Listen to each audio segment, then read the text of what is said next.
Not uncommon for players to be added to a contending club's roster down the stretch of a regular season. For the Reading Phillies, a big piece put into the rotation. Right-hander Ethan Martin coming over as a part of the Shane Victorino trade with the Los Angeles Dodgers here on our Phils TV on Webtalk. Ethan, has to have been a pretty excitingly hectic last 4 or 5 weeks. How would you sum up the past month for you? It's been hectic, but you know what? I mean, since I've been here, everything's been great. I've got to know all the guys and just love it here. The fans and just the way they support you and everything else. And just the Phillies as a whole has really made me feel welcome. Now, one of your fellow newcomer teammates, Tommy Joseph, the catcher, he had it pretty easy. He was able to just walk across from one side of the diamond in Richmond, Virginia, to the other from the home to visitors clubhouse. But you flying in from Chattanooga, Tennessee, where you're with the Dodgers affiliate there. During that first week, what did you try to go about doing to get yourself adjusted and acclimated to a new situation? You know, it's just like when I got drafted, you know, go in, just kind of just fill everybody out, let them fill you out. You don't want to come in and just start talking or just jumping into different things. You know, you just take it easy, sit back, and just work on our job is to go out every day. And you know, that's what I did. And then within a couple of days, everybody was talking and everything else. So you know, it's really easy going for that first week. I mean, they made it really simple and easy for me. Now, you said upon being traded initially a few days after the fact that you weren't necessarily expecting to be incorporated in any part of a deal that the Dodgers would make. How long did it take for the reality to finally set in? You know, I think it was just maybe probably after my first start here. You know, coming in here, I was first couple of days. You know, I was still just like, has this really happened? Wasn't sure of what was really going on. You know, because I was told I wasn't getting traded. So, and then after my first start, you know, reality kind of sunk in, and it's like, okay, this is my new home, so let's go. So, I mean, ever since then, it's just been just easy selling. I mean, the guys have made it that much easier. You know, you come into this group of guys and where everybody gets along, that makes it so much better.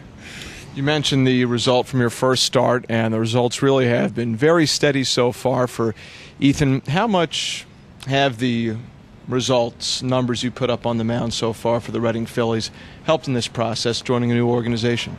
I mean, of course, it helps going out there and pitching well, and so they really can't say anything bad about you, you know.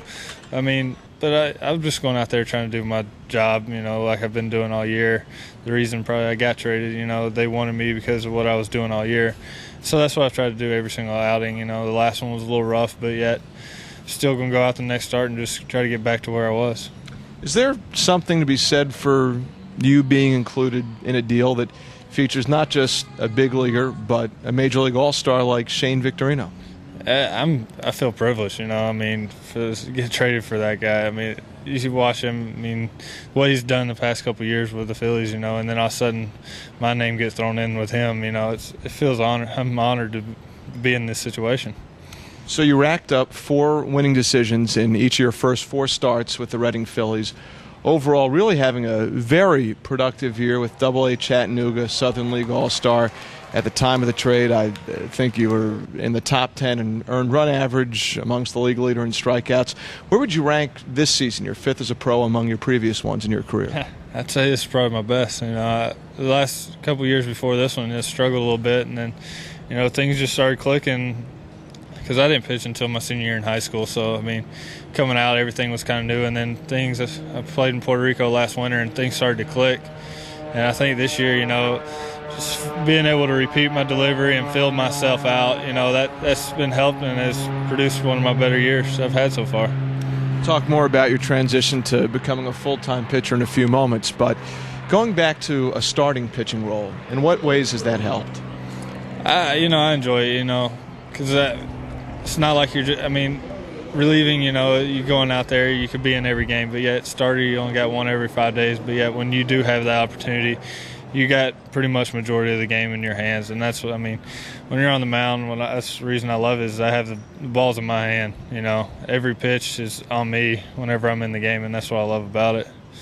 You mentioned that it wasn't until your final season at Stevens County High School in Georgia that you began serving as a regular pitcher out there on the mound. When did you finally start to feel comfortable with that role after having played third base for the majority of your baseball career? I probably still haven't really used to it. I mean, still miss playing every day, you know, watching the hitters and position players go out there every day, you know. I miss that. I probably will always miss that. But, you know, over time, every year it's gotten easier, you know. You sit there and you just learning from other guys. You need to – I have a job whenever I'm sitting on the bench instead of just watching the game. I got to actually pay attention to what's going on, how pitchers are pitching different hitters, you know, because you never know when that's going to help me out. So, I mean, that makes the game a little bit more easier to sit in the dugout just because I'm paying attention to different things that could help me out down the road.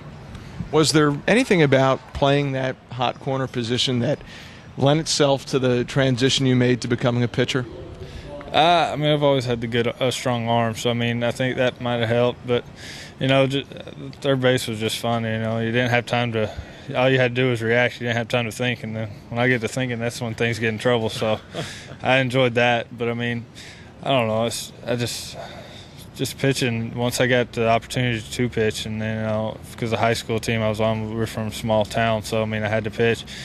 You know, ever since I started, you know, it was just a weird situation. You know, even then in high school, I would pitch and then go play third. But my first full season, it was just really weird, going out pitching and on having to sit on something for 5 days, either good or bad. So it's been a little different. Product of Stevens County High School in Toccoa, Georgia. You picked up some pretty neat recognitions during your time in high school, from the 2008 Gatorade Georgia Player of the Year, and then also Aflac All-American Home Run Derby winner. Where would you rank that achievement among some of the ones that you've picked up in your career? You know, out of all the things I've ever done, I don't really like to talk about it, but I will talk about the Home Run Derby. And I actually didn't. Well, I'd won, but there's two of us that tied, and it was Dustin Hood with the Nationals that's in I think Harrisburg, and I actually saw him for the first time since it happened. And we were talking about it the other day, but you know, I missed it. I miss hitting, that's for sure. And then once you got to the Dodgers system, a cousin of yours, Ralston Cash, was a member of the Blue Player Development System as well. What was that experience like? You know, it was interesting. You know, it was nice to be able to tell somebody what to expect. You know, people helped me out. You know, and you try to help people out, but yet once we're in our season and the new guys come in, we really don't see them. So having him getting drafted after me, you know, I was able to talk to him and tell him what to expect and how to treat it all. And, you know, and to help somebody out and a family member, that was pretty fun and pretty interesting. And then just having him there during spring training, you know, it was fun. Nothing really can prepare a player for knowing what to expect going through a trade for the first time in his career. Ethan Martin handling it pretty well so far with the Philadelphia Phillies Player Development System. Thanks a lot, Ethan. Best of luck down the stretch, and enjoy the offseason. Thank you. More to come on Webtalk. Only a few weeks left in the regular season here on our Phils TV on ReadingPhillies.com.